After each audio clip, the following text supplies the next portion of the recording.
नमस्कार। कहानियों की दुनिया में आपका स्वागत है। आज मैं आप सभी को सुनाने जा रही हूँ मुंशी प्रेमचंद की लिखी हुई कहानी आधार।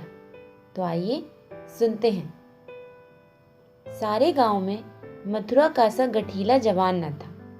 कोई 20 बरस की उम्र थी। गौएं चराता, दूध पीता, कसरत करता और कुश्ती लड़ता था और सारे दिन बांसुरी बजाता हाट में विचरता था। ब्याह हो गया था पर अभी कोई बाल बच्चा न था। घर में कई हल की खेती थी। कई छोटे बड़े भाई थे। वे सब मिलजुल कर खेती बाड़ी करते थे। मथुरा पर सारे गांव को गर्व था। जब उसे जांघिए लंगोटे, नाल या मुकद्दर के लिए रुपए पैसे की जरूरत पड़ती तो तुरंत दे दिए जाते थे। सारे घर की यही अभिलाषा थी कि मथुरा पहलवान हो जाए और अखाड़े में अपने सवाई को पछाड़े। इस लाड़ प्यार से मथुरा जरा टर्रा हो गया था। गायें किसी के खेत में पड़ी हैं और आप अखाड़े में दंड लगा रहा है। कोई उलाहना देता तो उसकी त्योरियां बदल जाती। गरज कर कहता, जो मन में आए कर लो, मथुरा तो अखाड़ा छोड़कर हाँकने न जाएगा। पर उसका डील डॉल देखकर किसी को उससे उलझने की हिम्मत न पड़ती। लोग गम खा जाते। गर्मियों के दिन थे। ताल तलैया सूखी पड़ी थी। जोरों की लू चलने लगी थी। गांव में कहीं से एक सांड आ निकला और गौओं के साथ हो लिया। सारे दिन गौओं के साथ रहता, रात को बस्ती में घुस जाता और खूंटों से बंधे बैलों को सींगों से मारता। कभी किसी की गीली दीवार को सींगों से खोद डालता, घर का कूड़ा सींगों से उड़ाता। कई किसानों ने साग भाजी लगा रखी थी। सारे दिन सींचते सींचते मरते थे। यह सांड रात को उन हरे भरे खेतों में पहुंच जाता और खेत का खेत तबाह कर देता। लोग उसे डंडों से मारते, गांव के बाहर भगा आते, लेकिन जरा देर में गायों में पहुंच जाता। किसी की अक्ल काम न करती थी कि इस संकट को कैसे टाला जाए। मथुरा का घर गांव के बीच में था, इसीलिए उसके खेतों को सांड से कोई भी हानि नहीं पहुंचती थी। गांव में उपद्रव मचा हुआ था और मथुरा को जरा भी चिंता न थी। आखिर जब धैर्य का अंतिम बंधन टूट गया तो एक दिन लोगों ने जाकर मथुरा को घेरा और बोले, भाई कहो तो गांव में रहें, नहीं तो निकल जाएं। जब खेती ही न बचेगी तो रहकर क्या करेंगे? तुम्हारी गायों के पीछे हमारा सत्यानाश हुआ जाता है और तुम अपने रंग में मस्त हो। अगर भगवान ने तुम्हें बल दिया है तो इससे दूसरों की रक्षा करो, यह नहीं कि सबको पीस कर पी जाओ। सांड तुम्हारी गायों के कारण आता है और उसे भगाना तुम्हारा काम है, लेकिन तुम तो कानों में तेल डालकर बैठे हो, मानो तुमसे कुछ मतलब ही नहीं। मथुरा को उनकी दशा पर दया आई। बलवान मनुष्य प्रायः दयालु होता है। बोला, अच्छा जाओ, हम आज सांड को भगा देंगे। एक आदमी ने कहा, दूर तक भगाना, नहीं तो फिर लौट आएगा। मथुरा ने कंधे पर लाठी रखते हुए उत्तर दिया, अब लौट कर ना आएगा, चिंता न करो। चिलचिलाती दोपहरी थी। मथुरा सांड को भगाए लिए जाता था। दोनों पसीने से तर थे। सांड बार बार गांव की ओर घूमने की चेष्टा करता, लेकिन मथुरा उसका इरादा ताड़ कर दूर ही से उसकी राह छेक लेता। सांड क्रोध से उन्मत्त होकर कभी कभी पीछे मुड़कर मथुरा पर तोड़ करना चाहता था, लेकिन उस समय मथुरा सामना बचाकर बगल से ताबड़तोड़ इतनी लाठियां जमाता कि सांड को फिर भागना पड़ता। कभी दोनों अरहर के खेतों में दौड़ते और कभी झाड़ियों में। अरहर की खूंटियों से मथुरा के पांव लहूलुहान हो रहे थे। झाड़ियों में धोती फट गई थी, पर उसे इस समय सांड का पीछा करने के सिवा और कोई सुध न थी। गांव पर गांव आते थे और निकल जाते थे। मथुरा ने निश्चय कर लिया कि इसे नदी पार भगाए बिना दम न लूंगा। उसका कंठ सूख गया था और आंखें लाल हो गई थी। रोम रोम से चिंगारियां निकल रही थीं। दम उखड़ गया था, लेकिन वह एक क्षण के लिए भी दम न लेता था। 2-2.5 घंटों के बाद जाकर नदी आई। यही हार जीत का फैसला होने वाला था। यहीं से दोनों खिलाड़ियों को अपने दांव पेच के जौहर दिखाने थे। सांड सोचता था, अगर नदी में उतर गया तो यह मार ही डालेगा। एक बार जान लड़ाकर लौटने की कोशिश करनी चाहिए। मथुरा सोचता था, अगर वह लौट पड़ा तो इतनी मेहनत व्यर्थ हो जाएगी और गांव के लोग मेरी हंसी उड़ाएंगे। दोनों अपनी अपनी घात में थे। सांड ने बहुत चाहा कि तेज दौड़कर आगे निकल जाऊं और वहां से पीछे को फिरूं, पर मथुरा ने उसे मुड़ने का मौका ही न दिया। उसकी जान इस वक्त सुई की नोक पर थी।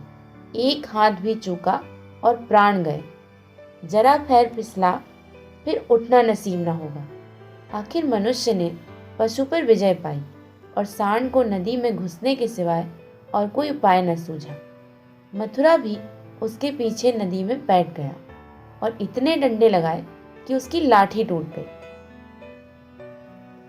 अब मथुरा को जोरों की प्यास लगी थी। उसने नदी में मुंह लगा दिया और इस तरह हाँफ हाँफ कर पानी पीने लगा मानो सारी नदी ही पी जाएगा। उसे अपने जीवन में कभी पानी इतना अच्छा न लगा था और न कभी उसने इतना पानी पिया था। मालूम नहीं 5 सेर पी गया या 10 सेर, लेकिन पानी गर्म था, प्यास न बुझी। जरा देर में फिर नदी में मुंह लगा दिया और इतना पानी पिया कि पेट में सांस लेने की जगह भी न रही। तब गीली धोती कंधे पर डालकर घर की ओर चल दिया, लेकिन 10 की 5 तक चला होगा कि पेट में हल्का हल्का दर्द होने लगा। उसने सोचा, दौड़कर पानी पीने से ऐसा दर्द अक्सर हो जाता है, जरा देर में दूर हो जाएगा। लेकिन दर्द बढ़ने लगा और मथुरा का आगे जाना कठिन हो गया। वह एक पेड़ के नीचे बैठ गया और दर्द से बेचैन होकर जमीन पर लोटने लगा। कभी पेट को दबाता, कभी खड़ा हो जाता, कभी बैठ जाता, पर दर्द बढ़ता ही जाता था। अंत में उसने जोर जोर से कराहना और रोना शुरू किया, पर वहां कौन बैठा था जो उसकी खबर लेता। दूर तक कोई गांव नहीं, ना आदमी ना आदमजात। बेचारा दोपहरी के सन्नाटे में तड़प तड़प कर मर गया। हम कड़े से कड़ा घाव सह सकते हैं, लेकिन जरा सा भी व्यतिक्रम नहीं सह सकते। वही देव का सा जवान जो कोसों तक सांड को भगाता चला आया था, तत्वों के विरोध का एक बार भी न सह सका। कौन जानता था कि यह दौड़ उसके लिए मौत की दौड़ होगी। कौन जानता था कि मौत ही सांड का रूप धरकर उसे यूं नचा रही है। कौन जानता था कि जल जिसके बिना उसके प्राण होठों पर आ रहे थे, उसके लिए विष का काम करेगा। संध्या समय उसके घर वाले उसे ढूंढते हुए आए। देखा तो वह अनंत विश्राम में मग्न था। 1 महीना गुजर गया। गांव वाले अपने काम धंधे में लगे। घर वालों ने रो धोकर सब्र किया, पर अभागिनी विधवा के आंसू कैसे पूछते। वह हरदम रोती रहती। आंखें चाहे बंद भी हो जाती, पर हृदय नित्य ही रोता रहता। इस घर में अब कैसे निर्वाह होगा, किस आधार पर जीऊंगी। अपने लिए जीना या तो महात्माओं को आता है या लंपटों को। अनूपा को यह कला क्या मालूम। उसके लिए तो जीवन का एक आधार चाहिए था, जिसे वह अपना सर्वस्व समझे, जिसके लिए वह जिए, जिस पर वह घमंड करे। घर वालों को यह गवारा न था कि वह कोई दूसरा घर करे, इसमें बदनामी थी। इसके सिवाय ऐसी शीलवान, घर के कामों में कुशल, लेन देन के मामलों में इतनी चतुर और रंग रूप की ऐसी सराहनीय स्त्री का किसी दूसरे के घर पड़ जाना ही उन्हें असह्य था। उधर अनूपा के मैके वाले एक जगह बातचीत पक्की कर रहे थे। जब सब बातें तय हो गईं, तो एक दिन अनूपा का भाई उसे विदा कराने आ पहुंचा। अब तो घर में खलबली मची। इधर कहा गया, हम विदा न करेंगे। भाई ने कहा, हम बिना विदा कराए मानेंगे नहीं। गांव के आदमी जमा हो गए, पंचायत होने लगी। यह निश्चय हुआ कि अनूपा पर छोड़ दिया जाए, जी चाहे रहे या चली जाए। यहाँ वालों को विश्वास था कि अनूपा इतनी जल्दी दूसरा घर करने को राजी न होगी। 2-4 बार ऐसा कह भी चुकी थी, लेकिन उस वक्त जो पूछा गया तो वह जाने को तैयार थी। आखिर उसकी विदाई का सामान होने लगा। डोली आ गई। गांव भर की स्त्रियां उसे देखने आई। अनूपा उठकर अपनी सास के पैरों में गिर पड़ी और हाथ जोड़कर बोली, अम्मा, कहा सुना माफ करना। जी में तो था कि इसी घर में पड़ी रहूं, पर भगवान को मंजूर नहीं है। यह कहते कहते उसकी जबान बंद हो गई। सास ने करुणा से बेहवल होकर कहा, बेटी, जहाँ जाओ वहाँ सुखी रहो। हमारे भाग्य ही फूट गए, नहीं तो क्यों तुम्हें इस घर से जाना पड़ता। भगवान का दिया और सब कुछ है, पर उन्होंने जो नहीं दिया उसमें अपना क्या बस। बस आज तुम्हारा देवर सयाना होता तो बिगड़ी बात बन जाती। तुम्हारे मन में बैठे तो इसी को अपना समझो, पालो पोसो और बड़ा हो जाए तो सगाई कर दूंगी। यह कहकर उसने अपने सबसे छोटे लड़के वासुदेव से पूछा, क्यों रे, भौजाई से ब्याह करेगा? वासुदेव की उम्र 5 साल से अधिक न थी। अब कि उसका ही ब्याह होने वाला था। बातचीत हो चुकी थी। बोला, तब तो दूसरे के घर न जावेगी? माँ, नहीं, जब तेरे साथ ब्याह हो जाएगा तो क्यों जाएगी? वासुदेव, तब मैं करूँगा। माँ, अच्छा उससे पूछ, तुझसे ब्याह करेगी? वासुदेव अनूपा की गोद में जा बैठा और शर्माता हुआ बोला, हमसे ब्याह करोगी? यह कहकर वह हंसने लगा, लेकिन अनूपा की आंखें डबडबा गई। वासुदेव को छाती से लगाते हुए बोली, अम्मा दिल से कहती हो? सास, भगवान जानते हैं, अनूपा तो आज से यह मेरे हो गए। सास, हाँ, सारा गांव देख रहा है। अनूपा, तो भैया से कहला भेजो घर जाएं, मैं उनके साथ न जाऊंगी। अनूपा को जीवन के लिए आधार की जरूरत थी। वह आधार मिल गया। सेवा मनुष्य की स्वाभाविक वृत्ति है।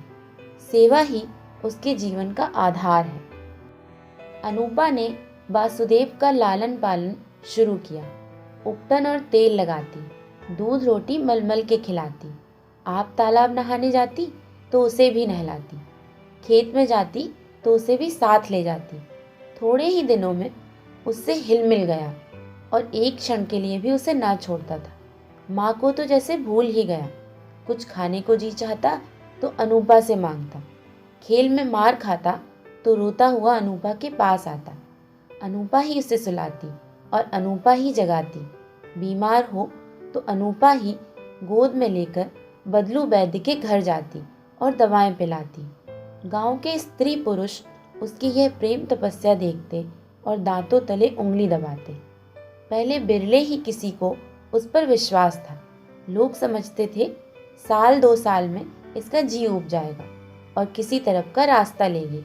इस दुधमुहे बालक के नाम पर कब तक बैठी रहेगी? लेकिन यह सारी आशंकाएं निर्मूल निकली। अनूपा को किसी ने अपने व्रत से विचलित होते न देखा।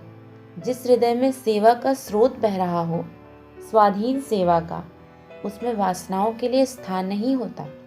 वासना का भार निर्मम, आशाहीन, आधारहीन प्राणियों पर होता है। चोर की अंधेरे में ही चलती है, उजाले में नहीं। वासुदेव को भी कसरत का शौक था। उसकी शक्ल सूरत मथुरा से मिलती जुलती थी। डील डॉल भी वैसा ही था। उसने फिर अखाड़ा जगाया और उसकी बांसुरी की तानें फिर से खेतों में गूंजने लगी। इस भांति 13 बरस गुजर गए। वासुदेव और अनूपा में सगाई की तैयारी होने लगी। लेकिन अब अनूपा वह अनूपा न थी जिसने 14 वर्ष पहले वासुदेव को पति के भाव से देखा था। अब उस भाव का स्थान मातृभाव ने ले लिया था। इधर कुछ दिनों से वह एक गहरी सोच में डूबी रहती थी। सगाई के दिन ज्यों-ज्यों निकट आते थे, उसका दिल बैठा जाता था। अपने जीवन में इतने बड़े परिवर्तन की कल्पना ही से उसका कलेजा दहक उठता था। जिसे बालक की भांति पाला पोसा, उसे पति बनाते हुए लज्जा से उसका मुख लाल हो जाता था। द्वार पर नगाड़ा बज रहा था। बिरादरी के लोग जमा थे। घर में गाना हो रहा था। आज सगाई की तिथि जो थी। सहसा अनूपा ने जाकर सास से कहा, अम्मा, मैं तो लाज के मारे मरी जा रही हूँ। सास ने भौचक्की होकर पूछा, क्यों बेटी, ऐसा क्या हो गया? अनूपा, मैं सगाई न करूँगी। सास: कैसी बात करती है बेटी, सारी तैयारी हो गई, लोग सुनेंगे तो क्या कहेंगे? अनूपा: जो चाहे कहें, जिनके नाम पर 14 वर्ष बैठी रही, उसी के नाम पर आगे भी बैठी रहूंगी। मैंने समझा था मर्द के बिना औरत से रहा न जाता होगा। मेरी तो भगवान ने इज्जत और आबरू निभाह दी। जब नई उम्र के दिन कट गए तो अब कौन चिंता है। वासुदेव की सगाई कोई लड़की खोजकर कर दो। जैसे अब तक उसे पाला है, उसी तरह अब उसके बाल बच्चों को भी पाल लूंगी। मेरे जीवन का तो यही आधार है। बहुत धन्यवाद।